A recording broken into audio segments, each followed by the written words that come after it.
Assalamualaikum warahmatullahi wabarakatuh. Halo sahabat podcast, semoga kalian sehat selalu dan dalam lindungan Tuhan ya. Oh iya, di masa pandemi COVID-19 ini masih belum berakhir. Jadi aku pengen ngingetin selalu ke kalian yang ngedenger podcast ini selalu mencuci tangan setelah keluar rumah dan pakai masker saat keluar rumah. Masa jaga kesehatan gak bisa, gimana mau jaga hati? Oke, bercanda. Sekarang serius, karena kita akan membahas materi mata kuliah gitu yang diampu oleh dosen kami, yaitu mata kuliah Sistem Informasi Manajemen. Tak lupa buat anak-anak kelas akuntansi A, semoga sehat-sehat semua ya. Dan ibu dosen tercinta kita, Ibunda Neni Nurhayati, SE MSI AKCA. Semoga sehat selalu Ibu dan dalam lindungan Allah Subhanahu wa taala. Jadi di podcast ini kita akan belajar tentang materi Sistem Informasi Manajemen yang judul materinya yaitu Information Resources Information System, atau dalam bahasa Indonesianya yaitu Sistem Informasi Manajemen dalam mengolah sumber daya informasi untuk memenuhi salah satu tugas mata kuliah Sistem Informasi Manajemen yang diampu oleh ibunda tercinta kami, yaitu Ibu Neni Nurhayati, SE MSI AKCA. Oh ya, lupa, belum kenalan ya. Kan pepatah mengatakan tak kenal maka tak taros. Betul kan guys? Oke, kenalin, kami dari kelompok 9 yang beranggotakan 4 orang, yaitu aku sendiri Yusuf Maulana Sakti, dan kedua aku sendiri Farhan Ulamul Amin. Hai, aku Laras. Hai, aku Maya. Oke, itu kelompok 9 kami, yaitu dari Sistem Informasi Manajemen. Jadi di materi kali ini kita akan sharing-sharing gitu tentang materi tadi, Sistem Informasi Manajemen dalam mengolah dalam mengolah sumber daya informasi. Jadi kita di podcast kali ini nggak terlalu serius lah, jadi lebih ke sharing-sharing, tapi ada seriusnya juga, tapi biar nggak musingin kalian pendengar podcast ini. Materi pertama yaitu akan dijelaskan oleh Laras, yaitu silakan kepada Laras, bisa dibacakan. Hai. Di sini aku mau ngejelasin nih tentang sumber daya informasi. Nah, yang pertama itu sumber daya informasi itu terdiri dari apa aja sih? Yang pertama itu spesialis. Nah, spesialis itu sendiri dibagi lagi, ada analisis sistem, programmer, administrasi database, spesialis jaringan, operator, dan lain-lain. Yang kedua ada hardware, software, user, data, dan information. Lalu information spesialis itu gimana sih? Nah, sebagian besar spesialis informasi itu berada di unit jasa informasi, di mana tiap kelompok itu dikelola oleh seorang manajer. Nah, nantinya pengelola database akan melapor pada manajer administrasi database, dan kemudian spesialis jaringan melapor pada manajer jaringan. Selanjutnya ada struktur organisasi fungsional untuk layanan informasi, di mana dalam struktur tersebut yang menduduki tertinggi itu ada CIO, di mana di bawah CIO itu ada beberapa manajer yang membawahinya. Yang pertama ada manajer pengembangan sistem, lalu di bawahnya lagi itu di bawah manajer pengembangan sistem itu ada analis sistem, lalu di bawahnya lagi ada programmer, di mana struktur tersebut sama dengan manajer pemeliharaan sistem. Lalu di manajer operasi komputer, di bawahnya itu ada personil operasi. Lalu selanjutnya di manajer administrasi sistem, di bawahnya itu ada administrator database. Dan yang terakhir itu di pengelola jaringan, di bawahnya ada spesialis jaringan. Nah, selanjutnya sumber daya informasi ini gimana sih? Jadi, sebagian besar sumber daya ini berlokasi di jasa informasi. Lalu sumber daya informasi yang berlokasi di area pemakai tersebut merupakan tanggung jawab dari manajer area pemakai. Nah, lalu selanjutnya model of an iris. Di model iris ini dibagi jadi 2. Jadi ada input subsystem dan output subsystem. Apa aja sih yang masuk ke input subsystem? Ada 3 nih. Yang pertama ada AIS. AIS itu sistem identifikasi otomatis. Yang kedua ada penelitian sumber daya informasi. Dan yang ketiga intelijen sumber daya informasi. Nah, ketiga itu masuk ke input subsystem nih. Lalu apa aja sih yang masuk ke output subsystemnya? Yaitu ada hardware, software, human resource, data and information, dan integrated resource. Lalu selanjutnya nih ada suatu model sistem informasi sumber daya informasi. Nah, jadi model tersebut ini dibagi jadi 2 nih. Ada sumber daya lingkungan dan sumber daya internal. Lalu yang masuk ke sumber daya lingkungan tuh apa aja sih? Yang pertama ada sistem informasi akuntansi. Dan yang kedua itu ada subsistem intelijen sumber daya informasi. Lalu yang kedua itu ada sumber daya internal. Nah, yang masuk ke sumber daya internal itu ada accounting information system dan subsistem penelitian sumber daya informasi. Nah, ketiga sumber daya tersebut nantinya akan masuk ke dalam database yang dimana nantinya database tersebut dapat menghasilkan beberapa subsistem, yaitu subsistem perangkat keras, subsistem perangkat lunak, subsistem sumber daya manusia, subsistem data dan informasi, lalu ada subsistem sumber daya terintegrasi yang nantinya subsistem tersebut akan digunakan oleh user. Nah, lalu penjelasan terakhir dari aku itu ada subsistem input, di mana ada sistem informasi akuntansi, yaitu mengumpulkan data internal yang menjelaskan unit jasa informasi dan data lingkungan yang menjelaskan transaksi unit tersebut dengan para pemasoknya. Contohnya apa sih? Contohnya itu ada penjual perangkat keras dan perangkat lunak. Nah, itu sih penjelasan dari aku. Mungkin selanjutnya akan dijelaskan oleh orang selanjutnya ya. Oke, itu penjelasan dari materi pertama oleh Laras, dan materi selanjutnya akan dijelaskan oleh Maya. Gimana? Materi kedua itu yang mana tadi teh? Yaitu tentang subsistem riset sumber daya informasi. Nah, Mai, menurut kamu subsistem riset sumber daya informasi itu kayak gimana sih? Tolong dijelasin gitu, barangkali kan ada poin-poinnya kayak gitu. Jadi kamu tinggal dirinci dengan simpel biar audiens nggak terlalu pusing juga. Oke, silakan kepada Ibunda Maya. Nah, di sini aku mau ngejelasin tentang subsistem riset sumber daya informasi, di mana di sini menjelaskan kegiatan yang terdiri dari proyek-proyek riset di dalam perusahaan, yang selanjutnya menentukan kebutuhan pemakai dan kepuasan pemakai.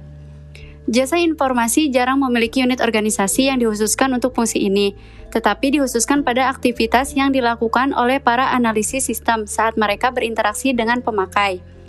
Selanjutnya, ada subsistem intelijen sumber daya informasi. Di sini menjelaskan fungsi yang terlibat dalam pengumpulan informasi dari elemen di lingkungan perusahaan, khususnya elemen-elemen yang berinteraksi dengan jasa informasi, seperti pemerintah, pemasok, serikat kerja, masyarakat global, pelanggan, dan pesaing.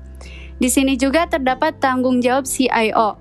CIO itu bisa menjadi seorang eksekutif tingkat puncak yang berpartisipasi dalam komite eksekutif dan komite pengarah SIM. CIO juga berkontribusi pada perencanaan strategis perusahaan dan jasa informasi. Sumber kepemimpinan utama CIO yaitu mencapai dan memelihara kualitas informasi, menjaga keamanan sumber daya informasi, merencanakan keadaan tak terduga, menjaga biaya sumber daya informasi tetap dan terkendali. Selanjutnya, Untuk mencapai manajemen kualitas dalam jasa informasi, kita perlu mengidentifikasi pelanggan IS, di mana komite pengarah SIM mewakili para pemakai di perusahaan secara menyeluruh, mengevaluasi permintaan dukungan informasi, dan mengalokasi dana yang diperlukan. Perusahaan yang IS-nya tidak berorientasi pelanggan, IS harus menerapkan suatu sistem formal untuk mengidentifikasi orang dan kelompok dalam perusahaan yang memerlukan informasi. Yang kedua, yaitu mendefinisikan kebutuhan kualitas pelanggan.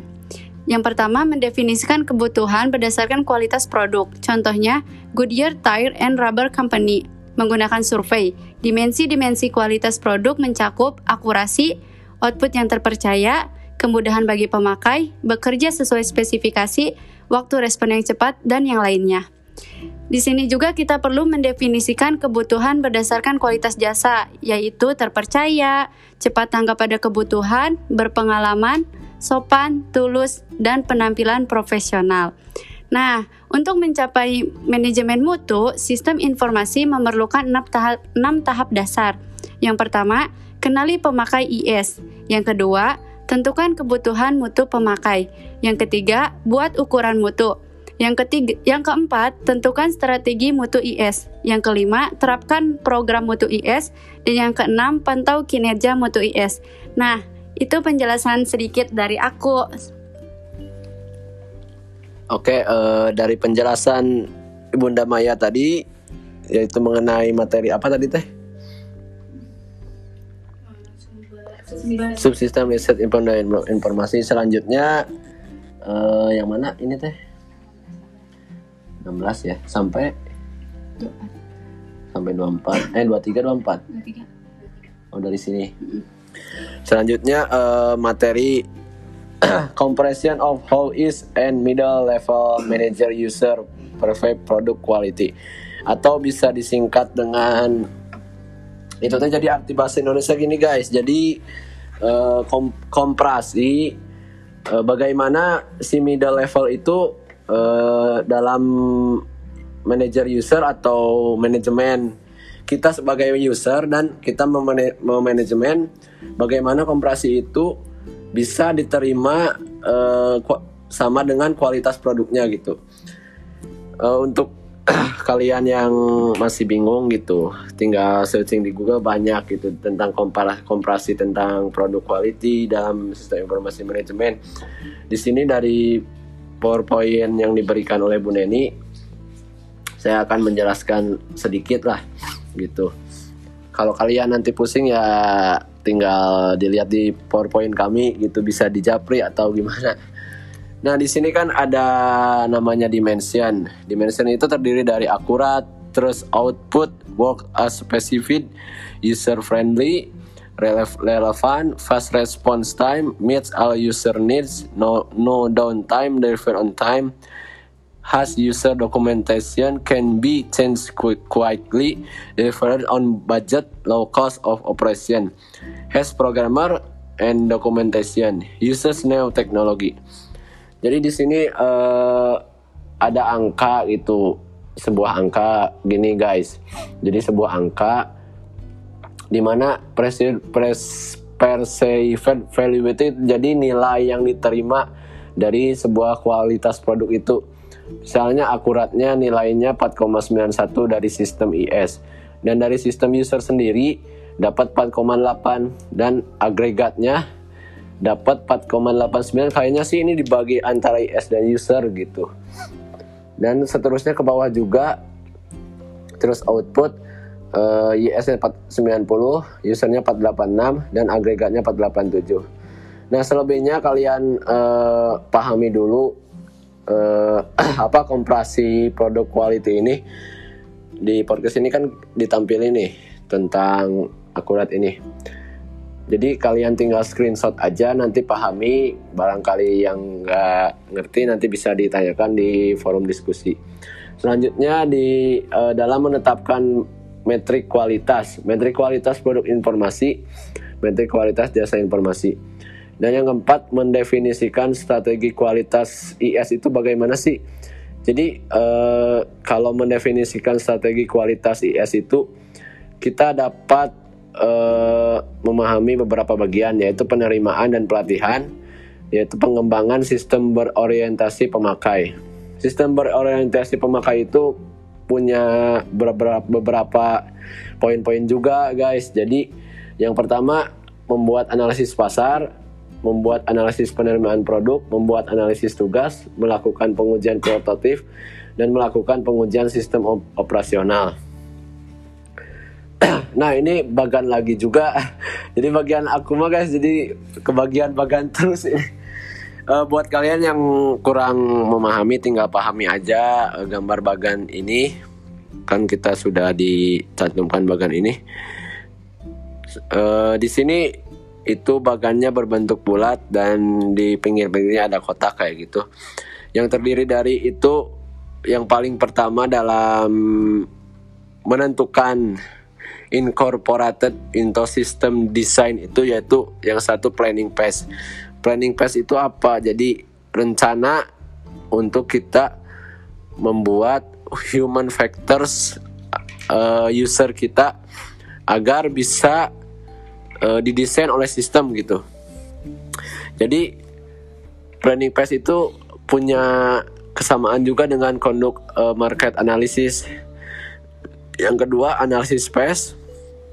Analisis phase juga mempunyai kesamaan dengan conduct product acceptance analysis. Yang ketiga, design phase atau desain sebuah perencanaan tadi yang akan kita bangun, yaitu poinnya tentang conduct prototype test. Dan yang terakhir yang keempat, implementation phase. Implementation phase itu yaitu conduct operational system test. Implementation test apa sih? Coba searching my artinya.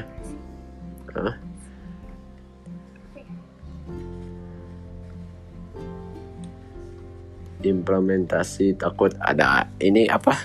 Audien pada nggak ngerti gitu. Jadi implementasi PES itu adalah suatu proses untuk melaksanakan kebijakan menjadi tindakan kebijakan dari politik ke dalam administrasi. Pengembangan kebijakan dalam rangka penyempurnaan suatu program. Jadi kalau ini mah kan di searching itu kita ambil definisinya, nggak usah pakai politik, karena kalau kita udah menyangkut hal politik pasti rumit lah gitu. Bukan jurusannya juga guys. Yang kelima, use phase. Use phase itu jadi tahapan kita dalam finish membuat sebuah kualitas produk itu tinggal pakai gitu. Bagaimana kita membuat sebuah produk dengan kualitas yang tinggi agar konsumen kita bisa langsung menggunakan lagi. Misalnya kita dalam berbisnis makanan gitu. Bagaimana kita mengolah produk makanan itu menjadi kualitas paling tinggi, beda dari orang lain. Dan si makanannya itu emang beda kualitasnya dari orang lain dan cara membuatnya juga. Jadi si konsumen itu tinggal makan aja gitu, tinggal menentukan apakah makanan itu enak, laris atau enggak gitu. Nah ini adalah tahapan use phase.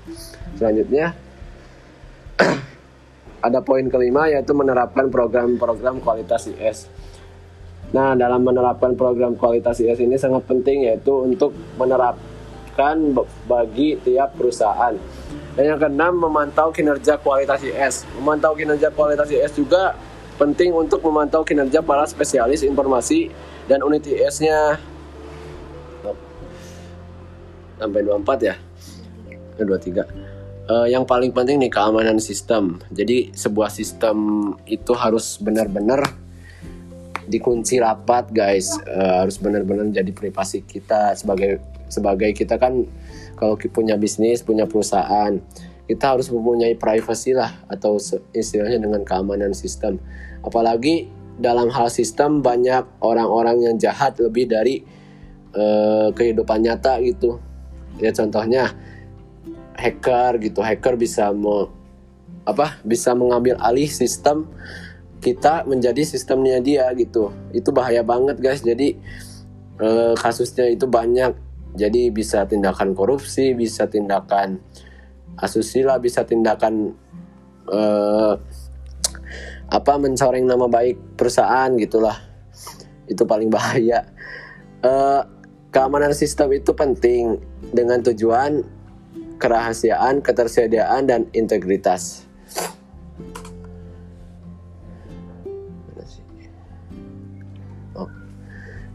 Nah, ini ada bagian lagi tentang unauthorized threaten system security objective. Jadi ini objektif keamanan dalam suatu sistem. Yang pertama, kita membuat informasi.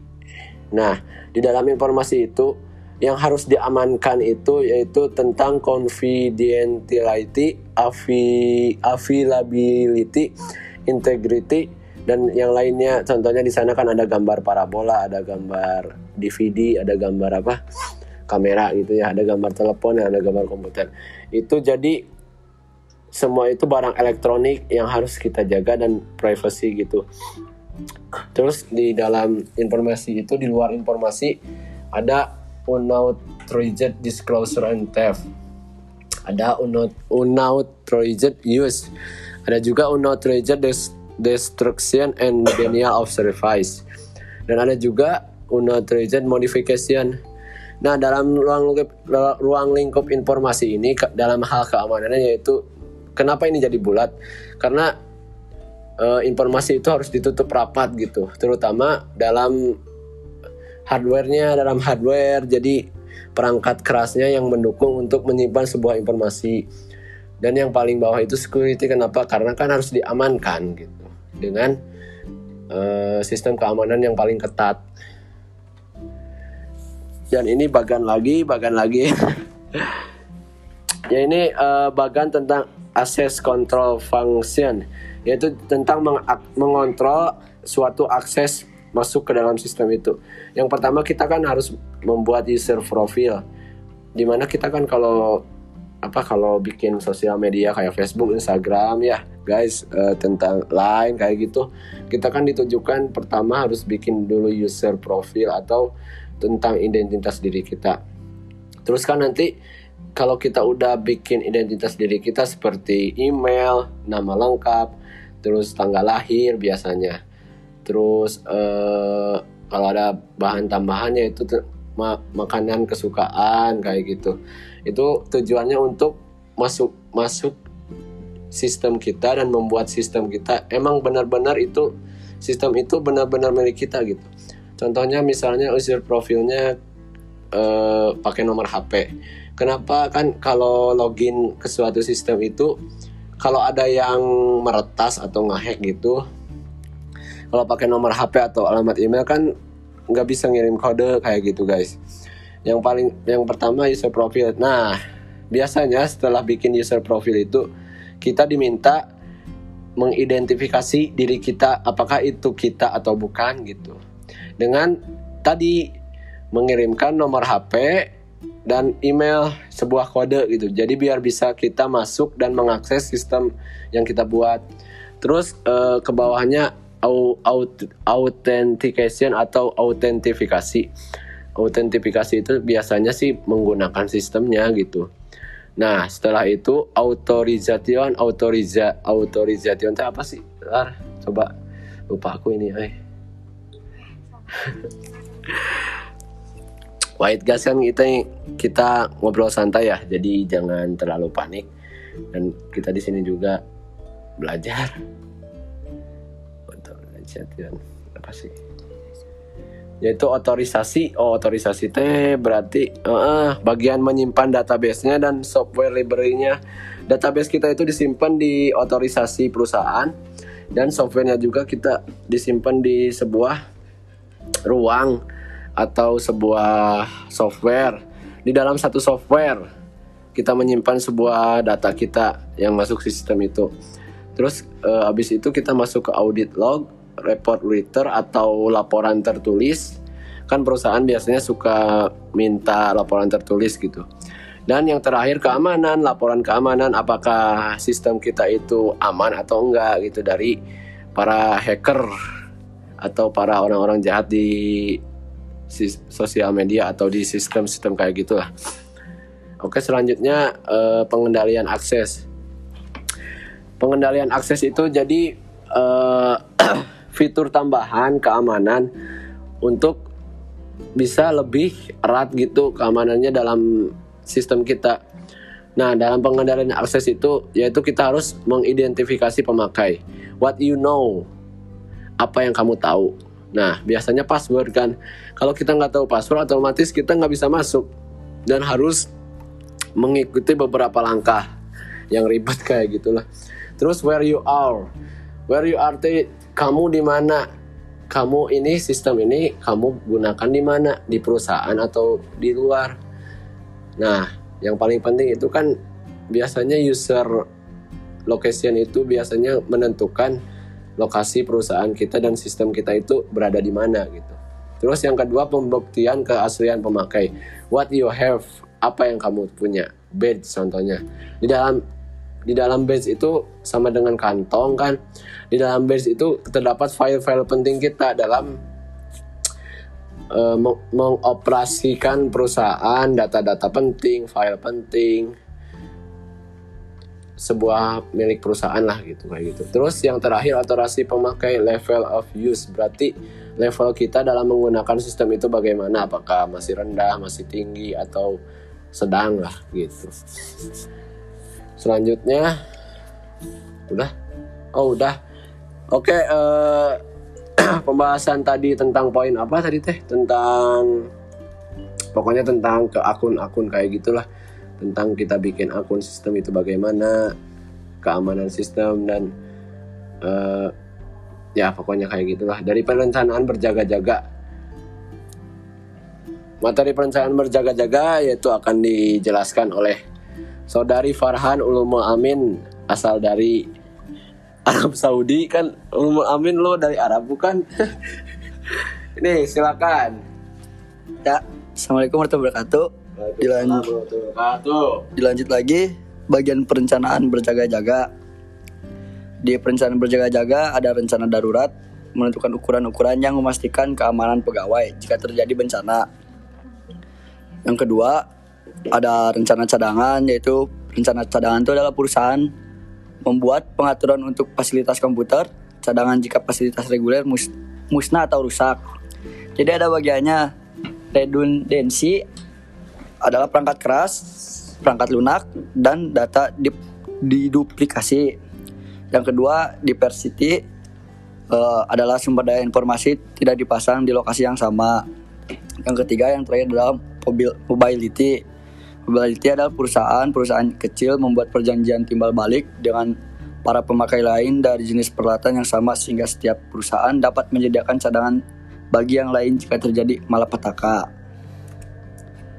Dan sekarang ada rencana catatan vital. Ada yang satu, dokumen-dokumen kertas, microphones, serta media penyimpanan magnetik dan optik yang diperlukan untuk meneruskan bisnis perusahaan. Yang kedua, electronic vaulting.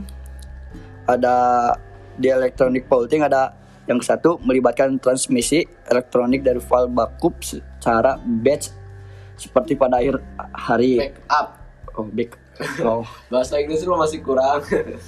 Apa tuh ya guys? Yang ketiga ada remote journaling. Ada dua bagian, transmisi data transaksi saat transaksi itu terjadi. Yang kedua digunakan untuk memperbarui database di tempat yang jauh secara batch. Database shadowing.